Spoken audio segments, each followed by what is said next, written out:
잘 지내고 계십니까? 대답해 주셔서 감사합니다.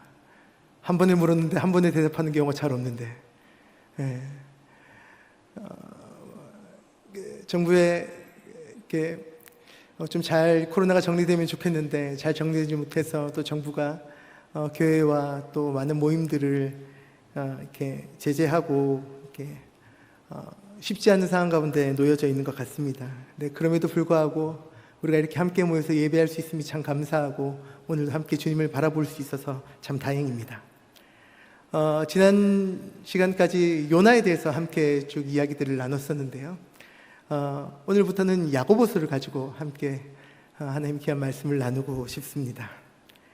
우리가 신앙을 살아갈 때 주목해야 될 것들 중 하나가 바로 전통에 주목하는 것입니다. 우리가 역사가 참 중요하다 하지 않습니까? 그 역사가 흘러나온 것들을 보면 우리가 앞으로 가야 될 길을 알 수 있고 예상할 수 있듯이 우리의 신앙 또한 그렇습니다. 우리가 신앙이 지금까지 어떻게 변해왔는가, 그리고 우리의 믿음의 선배들이 어떻게 해왔는가를 집중하고 그것을 아는 것은 매우 중요한 일이라는 거죠. 그만큼 우리 개신교도 있지만 유대민족들의 하나님께서 어떤 일을 하셨는지에 대한 관심도 매우 중요한 것이죠. 종종 우리가 이렇게 유대인의 어떤 유산들, 믿음의 유산들에 대해서 구약을 통해 볼 수 있습니다. 다양한 영웅들이 있지 않습니까? 아브라함과 이삭과 느헤미야와 다윗과 이런 수많은 영웅들, 그리고 아가서와 시편 같은 아름다운 시가서들, 그리고 수많은 예언자들을 통해 예수님에 대해서 예언했던 어떤 예언자들의 예언들이 구약에 가득히 담겨져 있죠. 그런데 오늘 우리가 읽었던 이 야고보서는 앞에 이야기했던 어떤 구약의 전승들과는 조금 다른, 이야기가 완전히 틀어졌다라는 것은 아닌데요, 조금 다른 의미를 가진 신앙 성서입니다. 야고보서는 오직 그리스도를 통해서 하나님의 뜻을 행한다는 것이 무엇인지 설명하는 책이라는 것입니다. 단지 그냥 우리가 알기로는 구약 성서는 예수님이 오시기 이전에 쓰여졌던 책들 아닙니까? 그런데 이것은 온전히 유대인인 야고보가 예수님을 통해 바라본 하나님의 뜻을 행해가는 그리스도인에 대해서 설명하고 있는 편지라고, 그런 책이라고 설명할 수 있다라는 겁니다. 그리스도인의 온전함, 즉 그리스도를 통하여 하나님의 뜻을 행한다는 것. 단지 유대민족들의 어떤 선민사상, 우리가 지난 요나를 통해서 이스라엘 백성들이 가졌던 그 선민사상의 끝을 보지 않았습니까? 그런 오만함을 고발하고 어떤 유대인의 의식이나 관습을, 그것을 세밀하게 준수하는데 구원이 있다 보지는 않습니다. 오직 이 세상을 질주하며 살아가는 그 백성을 창조하신 그 하나님이 계시다라는 것과, 그리고 그 하나님께서 지혜를 드러내시고 그 하나님의 지혜 앞에 겸손하게 살아가는 그 사람들이 하나님의 구원을 얻을 수 있다, 우리에게 전해주고 있다는 것입니다. 이것은 단지 당시에 있었던 어떤 유대인들이나 흩어져 있는 하나님의 사람들에게만 전해지는 것이 아니라 오늘 우리에게도 똑같이 전달되어지는 하나님의 말씀이라는 겁니다. 자, 이제 한번 야고보서를 보도록 하겠습니다. 야고보서 1장 1절이 이렇습니다. 하나님과 주 예수 그리스도의 종 야고보는 흩어져 있는 12지파에게 문안하노라. 시작부터 하나님과 예수 그리스도를 같이 얘기하고 있습니다. 하나님과 예수님을 동격인 위치에 놓는 것은 당시에 예수님의 신성을 부인하던 그런 사람들이 있었습니다. 에비온파라고 불렸던 사람들인데요, 이건 그냥 예수님은 인성이 그냥 사람이었던 것이지 하나님과 동급은 아니었다라고 이야기를 하는 것이죠. 그래서 당시에 있는 그런 사람들의 어떤 교리를 이렇게 무너뜨리고 하나님과 예수님에 대한 바른 교리를 정하기 위해서 야고보서가 시작할 때부터 하나님과 주 예수 그리스도의 종이라고 표현하고 있다라는 겁니다. 야고보는 순교하기까지 예루살렘의 교회 지도자로 살던 사람이었습니다. 그리고 하나님의 백성들이 흔들리지 않는 믿음을 가지기 위해서 전달해주고 있는 바로 그 성서가 오늘 이 야고보서라는 것입니다. 이것은 오늘을 살아가고 있는 우리에게 동일하다라는 것입니다. 수많은 이야기들이 있습니다. 수많은 신앙적인 이야기들과 이단과 수많은 진리라고 얘기하는 것들이 이 세상에 가득하다라는 것입니다. 하지만 그럼에도 불구하고 오늘 야고보와 같은 그 교회의 지도자들, 초대교회 지도자들이 우리에게 부탁하고 있는 것입니다. 하나님과 예수 그리스도의 종으로 살라라는 것입니다. 그리고 야고보서는 그 수신자들을 흩어져 있는 12지파라고 불립니다. 이것은 마치 유대인들의 고유명사처럼 보이지 않습니까? 루벤 지파, 요셉 지파, 베냐민 지파, 이런 유다 지파 등 이렇게 마치 유대인들만을 위해서 이렇게 부르는 그런 고유명사처럼 느껴지기도 합니다. 그런데 베드로전서에도 이와 비슷한 표현이 있습니다. 소아시아에 흩어져 있는 그 교회들을 향해서 흩어져 있는 나그네들이라고 표현을 한다라는 거죠. 결국 이것은 당시 예수님의 오심을 기다리고 있는 그 하나님의 백성들의 모든 모임들, 흩어져 살고 있지만 회복되어져 있는 하나님의 백성들, 예수 그리스도 앞에 나온 모든 백성들을 부르고 있다라는 것입니다. 지금 이 시대를 살고 있는 우리 또한 이 안에 들어가 있습니다. 흩어져 있는 12지파, 하나님의 회복된 백성들이 우리 아니겠습니까? 야고보는 오늘 우리에게 이 말씀을 전해주고 있다라는 것입니다. 그러면 대체 무엇을 전해주고 있을까요? 1장 2절로 4절입니다. 형제들아, 너희가 여러 가지 시험을 당하거든 온전히 기쁘게 여기라. 이는 너희 믿음의 시련이 인내를 만들어내는 줄 너희가 알미라.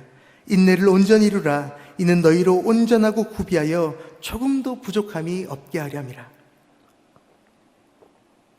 형제들아, 조금 바꿔서 말해보면 자매들아, 형제 자매들아. 야고보서는 이 본서를 2인칭으로 시작하면서 수신자들에게 좀 더 친근하게 다가가려고 합니다. 형제 자매들아, 누구누구 님도 아니고 누구 이런 존칭어로 또 생략하고 형제들아, 자매들아 라고 부르고 있다라는 것이죠. 성경에도 수많은 이런 형제들아라고 부르는 장면들이 나옵니다. 출애굽기 2장에 그런 장면이 나옵니다. 모세가 장성한 후에 한 번은 자기 형제들에게 나가서 그들이 고되게 노동하고 있는 것을 보았다. 신명기에는 이렇게 되어 있습니다. 제 규례는 이러하니라. 그의 이웃에게 꾸어준 모든 체주는 그것을 면제하고 그의 이웃에게나 그 형제에게 독촉하지 말지니. 우리가 그냥 지나갈 수 있는 단어입니다. 형제, 자매님. 저는 이 말씀을 보면서 굉장히 감동을 받는데 여러분 어떠신지 모르겠습니다. 형제들아, 자매들아. 이것은 무슨 남성과 여성을 나누려고 이렇게 말씀을 드리는 게 아니라, 여러분 초대교회의 수장이었던 야고보가 우리를 어떻게 부른다는 겁니까? 형제요, 자매요. 함께 울고 함께 우는 관계 아닙니까? 초대교인들이 서로를 부를 때 사용했던 말입니다. 이것은 단지 그냥 교회와 성도, 목회자, 어떤 타인의 어떤 그런 관계가 아니라 그리스도의 몸된 하나 된 사람들에게 부르고 있다는 겁니다. 옆에 계신 분들 한번 보십시오. 앞뒤에 계신 분들을 바라보십시오. 한번 불러보십시오. 형제요, 자매요. 마스크 끼고 있다고 입으로 조물조물거리시는 거 아니죠? 형제요, 자매요. 주님이 우리를 형제와 자매로 부르고 계십니다.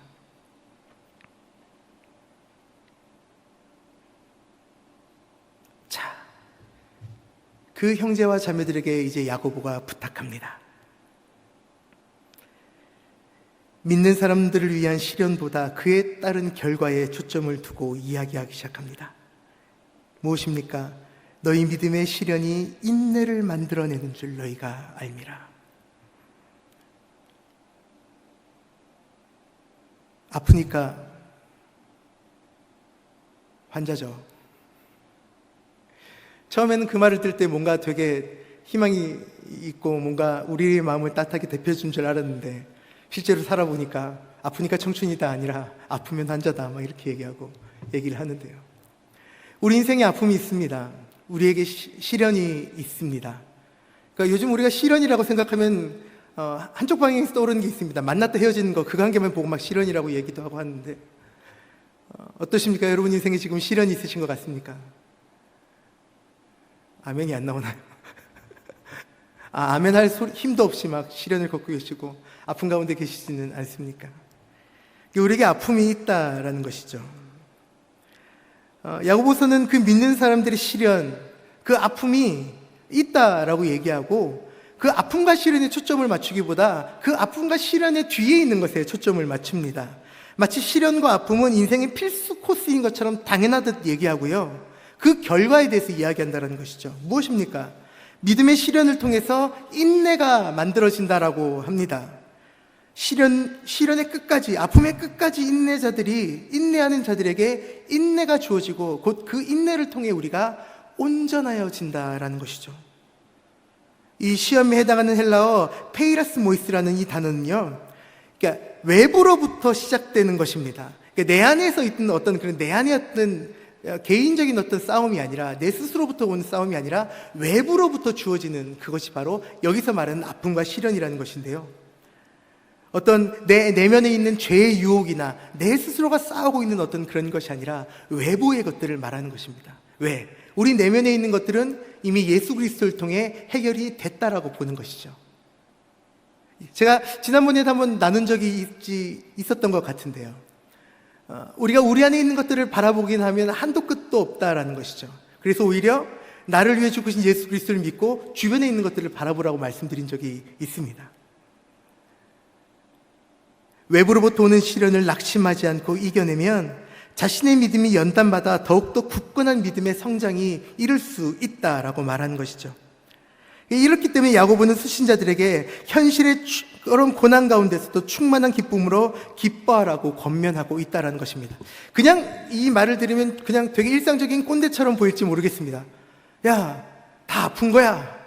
다 시간이 해결해 줄 거야. 시간이 지나고 나면 다 좋아질 거야. 그런데 말입니다, 야고보가 지금 이야기하고 있는 것은 그렇게 간단한 것은 아닙니다. 당시에 있던 그 디아스포라들, 흩어져 있던 12지파들, 하나님의 백성들에게 주어졌던 시련은 단지 그냥 우리가 알고 있는 어떤 다른 사람과 싸우는 것 정도의 문제가 아니었습니다. 다른 사람과 어떤 관계가 틀어지는 것 때문에 아파하는 것, 혹은 자기가 직장에서, 학교에서 일을 하면서, 공부를 하면서 얻어지는 그런 고통과는 조금 다른 것들이었습니다. 오직 예수 그리스도를 믿는다고 했을 때 그 믿음만으로 죽임을 당할 수 있는 생명의 위협이 있던 상황이 있었다라는 것입니다.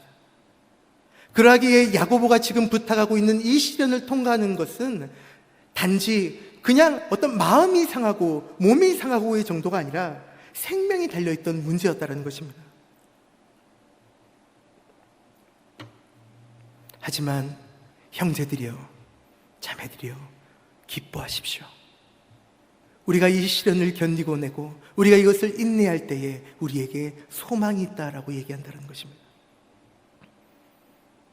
그리스도인이 가지는 박해와 그리스도인으로 이 세상을 살아가면서 이 세상과 다른 가치를 위해 살기 위해 몸부림치는 그 모든 고통과 시련 가운데 우리가 그것들을 인내하는 가운데 하나님의 소망이 그 안에 있다라고 이야기하고 있다는 것입니다.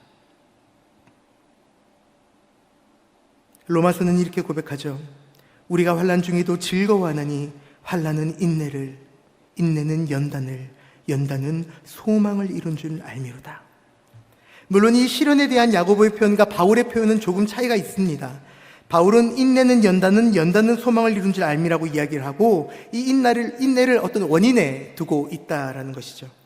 그런데 야고보는 이 인내가 시련의 과정, 그 모든 것들을 거친 결과로 본다라는 겁니다. 물론 이것이 다른 것은 어떤 강조점의 차이일 것 같습니다. 바울은 시련의 과정을 굉장히 중요하게 여겼고요. 오늘 야고보는 시련의 결과를 중요하게 생각하고 있기 때문입니다. 왜냐? 지금 야고보가 보고 있는 이 현대에 흩어져 있는 디아스포라들이 고통당하고 있는 것은 그 과정 가운데 입으로 담기 너무나 어려운 상황들을 같이 견뎌내고 있었기 때문입니다.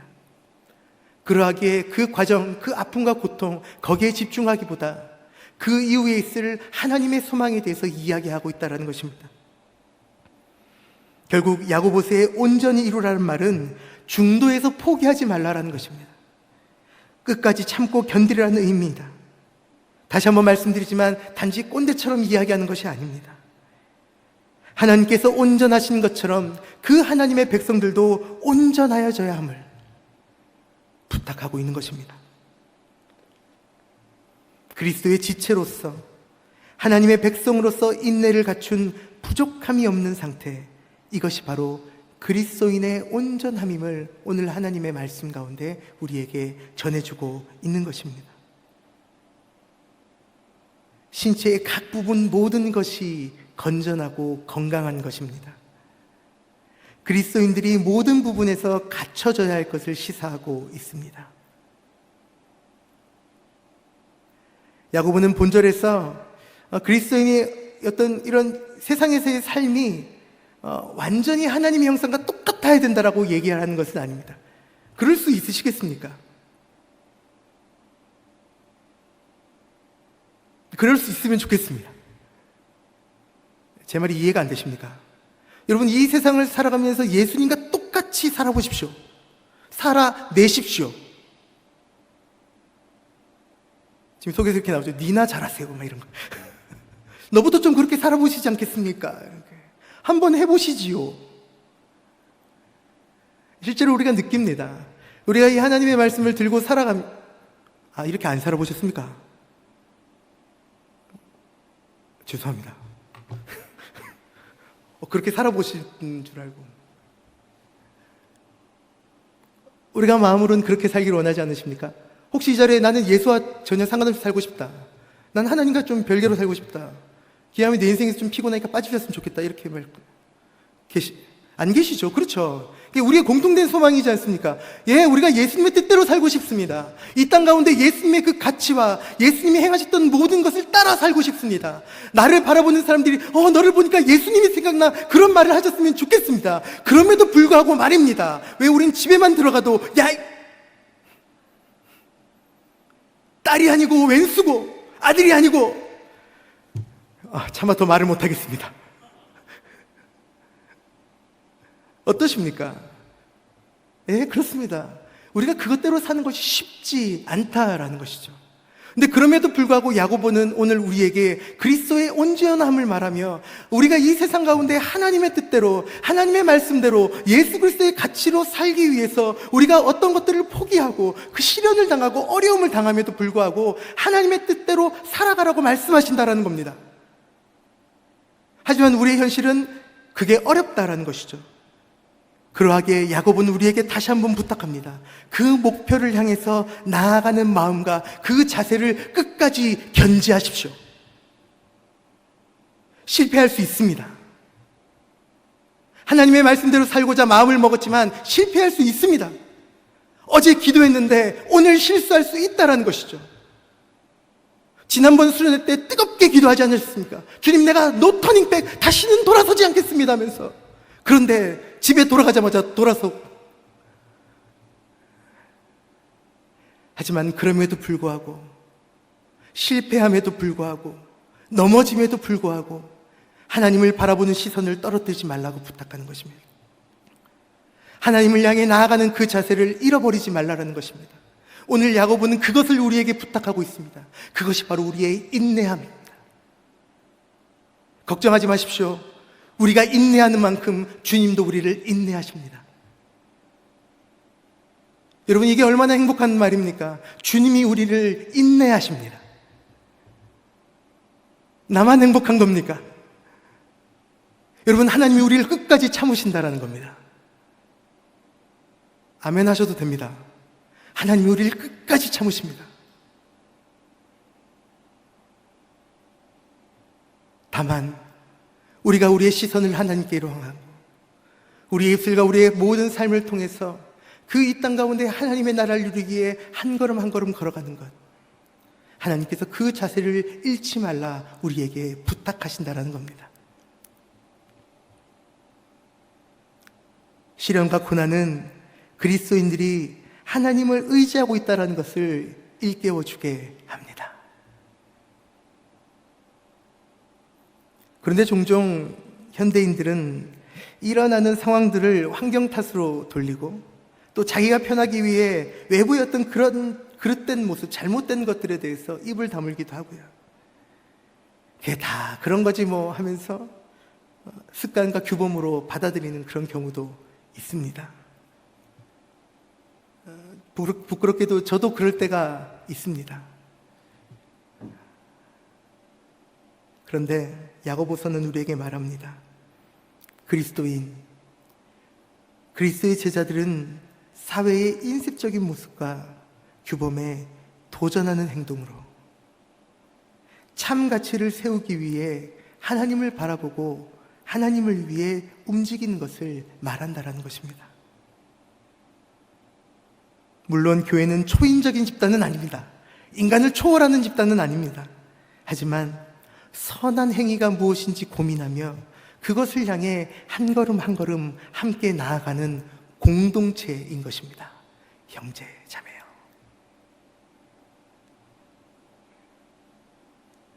그렇다면 어떻게 해야 할까요?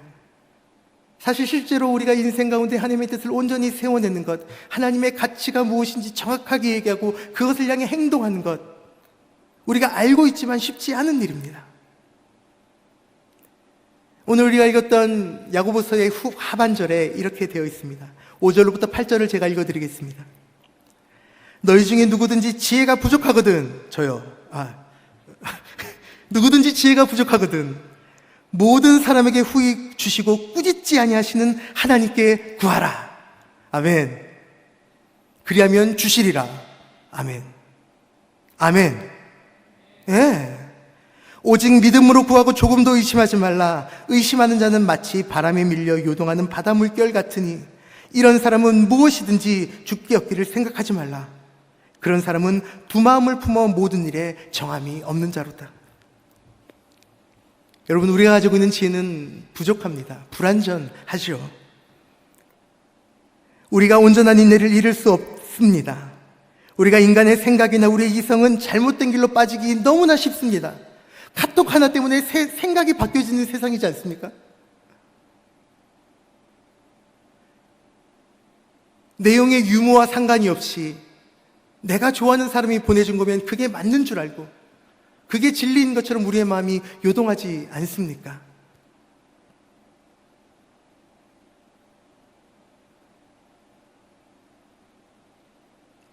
잘못된 길로 쉽게 빠질 수 있습니다. 실제로 우리가 이런 환난과 같은 세상 가운데 살아간다는 것, 그리고 그 안에서 기뻐한다는 것은 정말로 어려운 일 같습니다. 왜냐하면 수많은 정보들이 우리의 삶을 지나가기 때문입니다. 예전에는 누가 죽었다는 소식을 며칠이 지나서 듣기도 하고 오랜 시간 못 듣기도 합니다. 근데 요즘은 실종된 지 제가 그날 밤에 잠을 못 잤습니다. 어떤 정치적인 어떤 그런 것들이 아니더라도 그날 밤에 그 걱정이 되더라고요. 그런데 그가 죽었다는 소식을 발견과 함께 거의 우리가 즉시 다들 알지 않습니까? 우리가 그런 시대를 살고 있다고요. 수많은 정보가 우리를 지나쳐가고 우리를 통과해 갑니다. 이런 다양한 것들을 알아야 되는 시대에, 다양한 것들의 마음을 주어야 하는 시기에 우리가 우리의 마음을 하나님 앞에 지키고 기쁨을 유지한다는 것 매우 어렵다라는 것입니다. 그러하기 때문에 오늘 야고보는 그러한 시련과 그런 고난과 그런 어려움을 이기기 위해 무엇보다 하나님으로부터 오는 지혜가 있어야 된다 말씀하고 있다는 것입니다. 우리에게 필요한 것, 하나님의 지혜라는 것입니다. 혹시 이 자리에 지혜가 계십니까? 어느 교회나 한 분씩 계시는데요. 지혜? 하나님의 지혜가 필요합니다.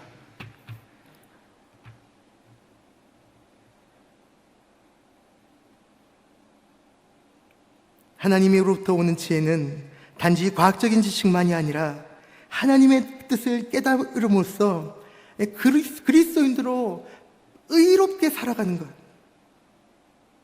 하나님의 뜻을 온전히 깨달아 이 세상의 것들을 분별하며 살아가는 것, 바로 그것이 바로 하나님의 지혜라는 것입니다. 성경에 유명한 인물이 하나님의 지혜를 구했던 것을 여러분 알고 계실 것입니다. 그의 이름은 솔로몬이었습니다. 열왕기상에 이렇게 그가 구합니다. 하나님, 내가 선악을 분별하게 하여 주시옵소서. 역대하에 그의 기도가 다시 한번 나옵니다. 내게 지혜와 지식을 주사 이 백성을 이끌어가게 하여 주십시오. 솔로몬이 지혜로웠던 것은 다른 것이 아닙니다. 그가 정말 자신에게 필요한 것이 무엇인 줄 알았던 것입니다. 그가 하나님께 선악을 구별하는 지혜를 구했고, 그가 이 백성들을 온전히 이끌 수 있는 지혜를 구했을 때 하나님께서 그의 기도를 들으시고 응답하십니다.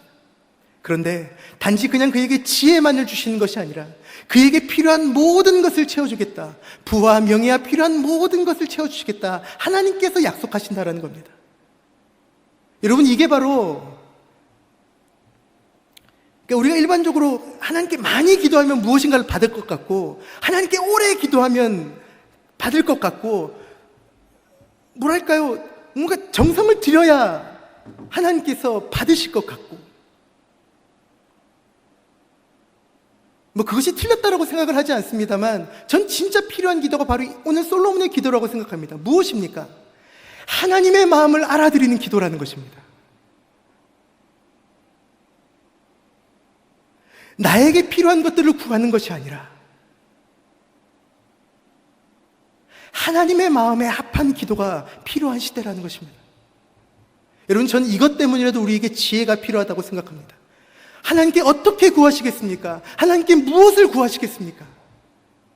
오늘 이 시간 우리가 함께 구하고 싶은 것이 있습니다. 하나님, 우리에게 하나님의 지혜를 주십시오. 저 솔로몬에게 주셨던 그 지혜를 우리에게 주십시오.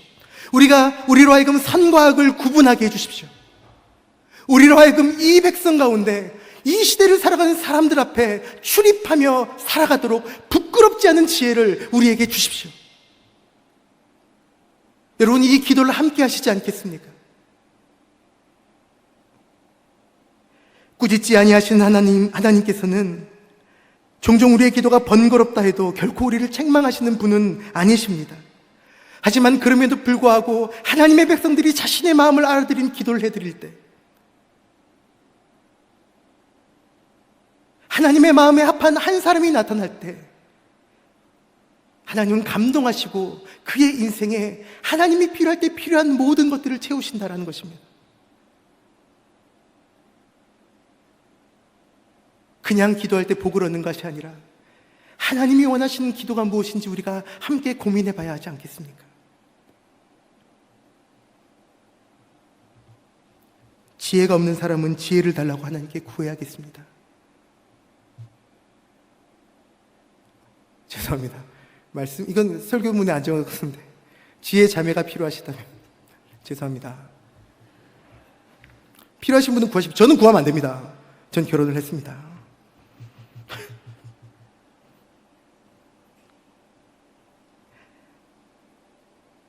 지혜가 없는 사람들이 하나님께 구할 수 있습니다. 하나님은 오직 그들의 마음에 하나님의 길이 집중되어져서 하나님의 마음을 알아들이는 그런 기도를 하는 자들의 기도에 친히 응답하시는 분이십니다.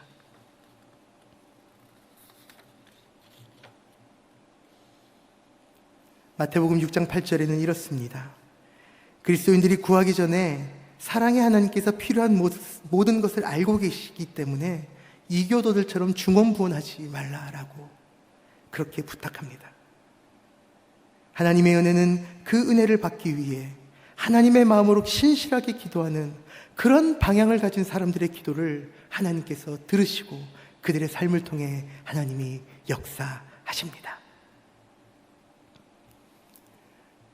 여러분, 그리스도의 온전함은 우리의 힘으로만 얻을 수 있는 것은 아닙니다. 마지막 사도행전의 말씀을 전해드리고 오늘 설교를 정리하려고 합니다. 사도행전 3장 16절에는 매우 유명한 베드로의 설교가 나와 있습니다. 그들이 성전에 올라가다가 걷지 못한 자를 일으킨 이후에, 그가 성하게 된 이후에 베드로가 그와 함께 그것 때문에 몰려든 사람들에게 전하는 설교입니다. 들어보십시오. 그 이름을 믿음으로 예수 그리스도의 이름입니다. 그 이름이 너희가 보고 아는 이 사람을 성하게 하였습니다. 그 사람이 이 사람을 낫게 하였습니다. 예수로 말미암아 난 믿음이 너희 모든 사람 앞에서 이같이 완전하게 낫게 하였습니다. 전 오늘 베드로를 바라보기보다 그 성하게 된 사람을 바라봅니다.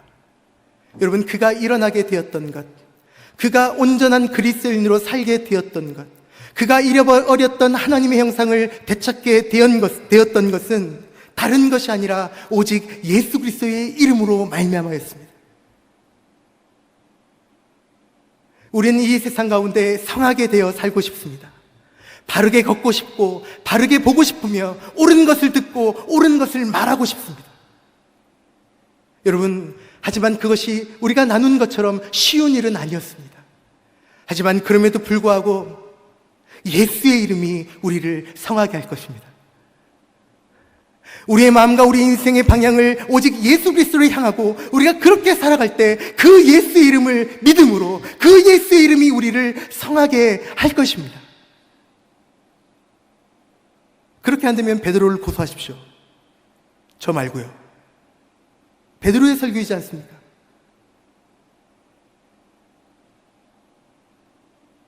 그리스도인의 온전함이 무엇입니까? 하나님의 온전함을 담기 위해 살아가는 것 아니겠습니까? 여러분, 다른 기도는 그렇게 중요하지 않습니다. 하나님의 나라를 위해, 하나님의 의를 위해 기도하는 것이 중요합니다. 오늘 우리 인생의 시련 앞에, 오늘의 상황 앞에 그 시선을 오직 하나님께 두고 참 지혜를 구하시기 바랍니다. 여러분, 이 세상을 살아가며 온전함이 무엇인지 가슴앓이 하시고 또한 몸부림치시며 한 걸음씩 서로 손과 손을 마주잡고 이 세상을 헤쳐나갈 수 있게 되기를 간절히 바랍니다. 앞뒤에 좌우에 계신 분들 다시 한번 바라보십시오. 형제 자매여, 함께 갑시다. 우리가 그렇게 되기를 기도합니다. 함께 찬양하며 나가십시다.